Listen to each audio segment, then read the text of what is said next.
On lake time welcome mat, perfect greeting for lake lovers, even before they walk in the door. I'm not using this as an entryway mat. I'm going to actually use this in a powder room. I like this because first, it gives off instant lake house charm. The colors are very bold. I kind of like the rustic feel to it. And it's 30 by 16.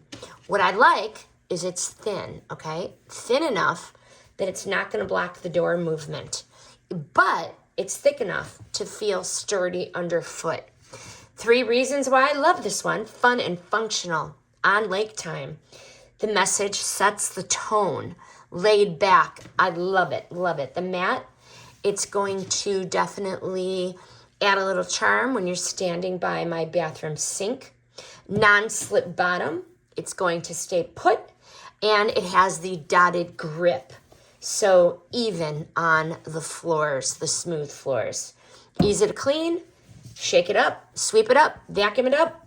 Or toss it in the wash, which I just love. But hey, would I buy this again? Absolutely. Great mix of decorative and practical. And at the price that I paid, hey, I might grab a second one for the other bathroom. Final verdict, my soul is going to live at the lake. So this mat really belongs in a coastal theme room, a coastal house, a lake house, any kind of house. And it's going to be a small touch that's really going to bring a smile. Plus, it's going to keep the floor clean. Highly recommend.